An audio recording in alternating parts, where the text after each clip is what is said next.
Dans cette région du Périgord où résident de nombreux anglo-saxons, les châteaux de Bennac, de Michel de Montagny et d'Hautefort, Photon rêve d'attirer les cinéastes étrangers.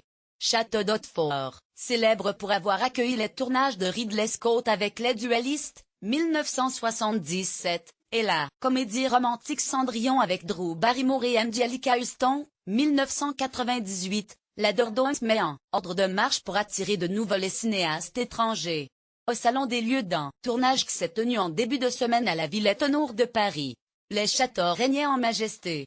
Dans l'allée principale, ils s'étaient même regroupés. Bien sûr, il y avait les trois préférés des cinéastes, Versailles, Fontainebleau et Vaux-le-Vicomte. Mais juste derrière, sur le stand Ciné-Passion en Périgord, d'immenses affiches attiraient l'œil des visiteurs. Le château d'Hautefort, celui de Bennac et le château Michel de Montagny étaient là pour la première fois. Dans le passé, ils ont déjà accueilli des tournages et aimeraient bien recommencer. Au point d'avoir édité des petits dépliants vantant les mérites respectifs de leurs monuments. Lire aussi, moins Paris, nouvelle capitale des tournages de cinéma en 2017. Lire aussi, cinéma.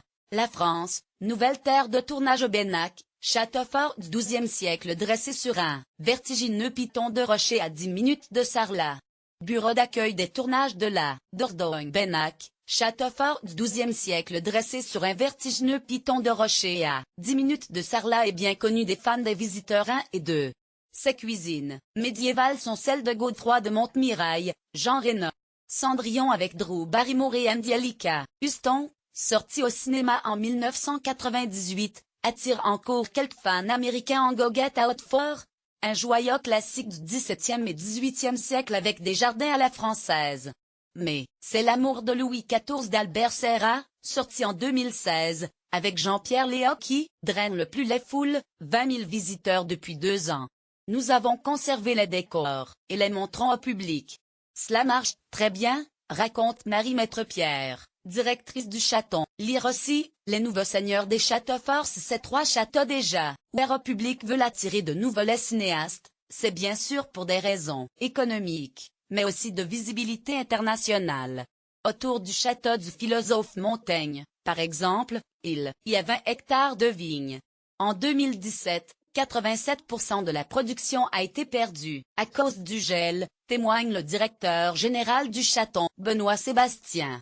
L'arrivée du tournage de Mongeville, une série de France 3 avec Francis Perrin a sauvé les comptes. Lire aussi, la vallée aussi château est la route de la discorde. Accessoirement, en fonction de la nationalité des films, il peut aussi espérer trouver de nouveaux marchés pour exporter son vin. Le propriétaire de Bennac a changé il y a 2 ans. Le sénateur LR Albéric de Montgolfier, est bien décidé à faire vivre le lieu et à utiliser les recettes liées au tournage pour financer la restauration du site, détaille Chloé Guillaume, chargée de la promotion du château. Lire aussi, Antonin Depardieu, profession repéreur.